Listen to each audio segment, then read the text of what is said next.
dalam Perju Gah Gemilang.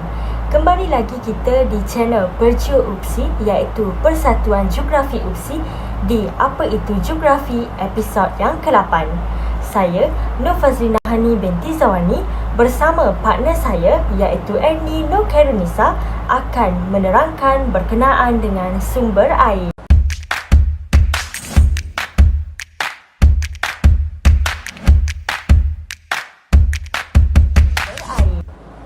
Tahukah anda Malaysia menerima jumlah hujan yang tinggi sepanjang tahun iaitu kira-kira 2,500 mm hingga 3,000 mm setahun.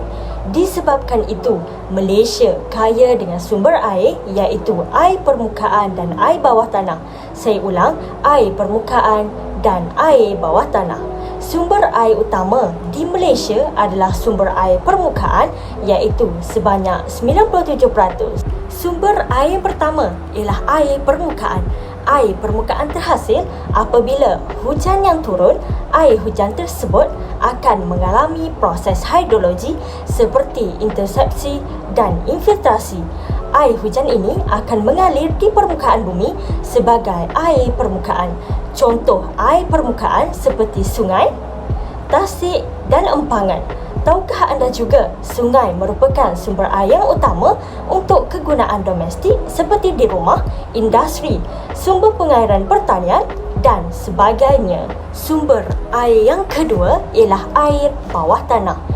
Air bawah tanah ini merupakan air yang tersimpan di dalam lapisan tanah atau batuan.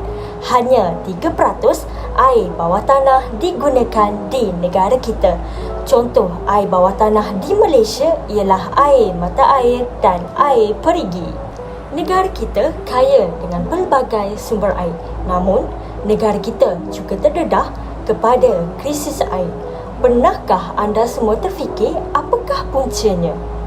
Sebelum kita pergi secara lebih lanjut mengenai punca krisis air, perlulah terlebih dahulu kita mengetahui apa itu krisis air. Krisis air merujuk kepada situasi kekurangan sumber air yang dapat digunakan. Krisis air ini pernah berlaku di Malaysia, terutamanya di Selangor. Terdapat 6 punca utama krisis air di negara kita. Pertama, aktiviti penebangan hutan di kawasan tanahan air. Seperti kita semua sedia maklum, hutan merupakan ekosistem yang penting untuk bekalan air bersih. Penerokaan hutan secara meluas seperti aktiviti pembalakan dan pertanian telah menyebabkan berlakunya kejadian hakisan tanah yang akan menjejaskan bekalan dan kualiti sumber air di Malaysia. Yang kedua ialah fenomena cuaca. Fenomena cuaca yang panas dan kering atau dikenali sebagai El Nino merupakan salah satu punca berlakunya krisis air. Punca yang ketiga ialah permintaan tinggi terhadap sektor perindustrian, terutamanya dalam sektor pemprosesan makanan dan industri kimia. Seterusnya ialah pembuangan sampah dan sisa industri secara terus ke dalam sungai. Sebenarnya, sikap inilah sukar untuk kita ubah dan akhirnya telah menyebabkan berlakunya pencemaran dan kualiti air terjejas. Kesannya dapat dilihat di Pasir Gudang Johor pada Mac 2019, iaitu penduduk menerima kesan yang sangat teruk akibat pembuangan sisa industri secara terus ke dalam sungai Kim Kim. Punca yang kelima ialah penggunaan baja kimia dan racun serangga dalam pertanian. Penggunaan baja kimia dan racun serangga secara berlebihan dalam aktiviti pertanian tersebut telah menyebabkan pencemaran sungai yang serius. Hal ini berlaku apabila hujan yang turun akan membawa serta mengalirkan bahan ini ke dalam tanah dan seterusnya mengalirkannya ke dalam sungai. Punca yang terakhir ialah peningkatan populasi penduduk Malaysia. Peningkatan penduduk anggaran 35 juta orang pada tahun 2020 telah menyumbang kepada peningkatan permintaan terhadap air, terutamanya untuk kegunaan harian penduduk. Seterusnya, saya serahkan kepada partner saya. Assalamualaikum semua. kita akan ke topik kita mengenai sumber air dengan memfokuskan kesan krisis air di Malaysia. Sebelum ini, kita dah mengetahui punca-punca yang menyebabkan krisis air di Malaysia yang diterangkan oleh saudari Fazlina Hani. Jadi, setiap punca yang berlaku mesti memberi kesan yang negatif terhadap alam sekitar. Kesan krisis air yang pertama adalah kekurangan bekalan air bersih. Kekurangan bekalan air bersih akan menyebabkan bekalan air bersih terpaksa dicatu, secara tidak langsung akan mengganggu kegiatan harian penduduk, malahan juga dalam sektor perindustrian dan sektor pertanian. Kesan krisis air yang kedua terhadap kesan ke atas tanah.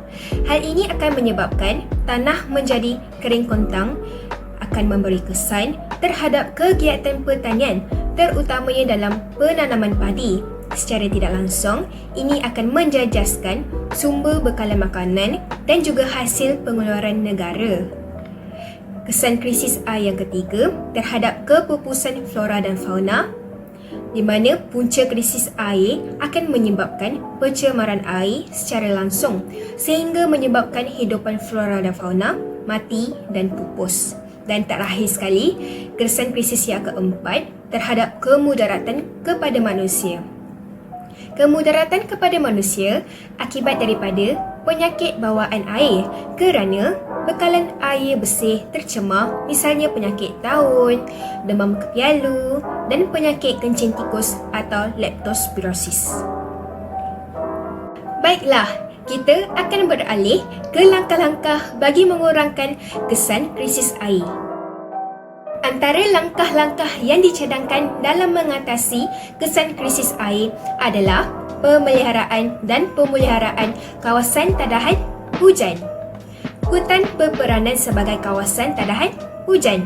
Oleh hal yang demikian, penjagaan dan pengekalan kawasan tadahan hujan penting dalam memastikan sumber air yang selamat dan juga bersih. Dan langkah yang kedua, penguatkuasaan undang-undang. Pihak berkuasa memainkan peranan yang penting dengan memantau dan memeriksa pengusaha perindustrian dan pertanian agar pengusaha terbabit mengikut piawaian yang ditetapkan.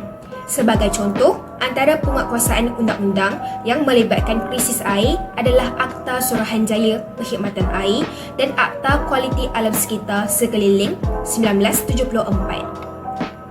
Langkah yang ketiga adalah rawatan air kumbahan. Rawatan air kumbahan adalah proses bahan pepejal yang diasingkan, dirawat, ditapis dan diasingkan ke dalam sungai yang bertujuan untuk menjadikan air selamat digunakan. Langkah yang keempat, penerakaan air bawah tanah. Di Malaysia, dianggarkan hanya 3% air bawah tanah telah diterokai. Dan langkah mengurangkan kesan krisis air yang terakhir adalah kempen kesedaran terhadap alam sekitar. Tujuan kempen kesedaran tentang pentingnya penjagaan alam sekitar untuk memberi kesedaran kepada masyarakat mengenai kepentingan penjagaan alam sekitar. Sebagai contoh, sambutan Hari Sungai Sedunia yang disambut setiap 25 September bagi menyedarkan orang awam betapa pentingnya dan bernilainya sungai kepada semua kehidupan. Oleh itu, tanggungjawab kita sebagai pengguna air mestilah bertanggungjawab ke atas sumber air di Malaysia. Kita telah mengetahui punca krisis air, kesan krisis air dan langkah dalam mengurangkan kesan krisis air. Harapnya ini dapat diaplikasikan dalam kehidupan seharian dan dapat dibendung serta memberi kesedaran terhadap kamu semua. Baiklah, sampai di sini sahaja perbincangan kita dalam episod 8 Sumber Air. Jangan lupa untuk like, subscribe dan juga komen. Terima kasih semua. Bye!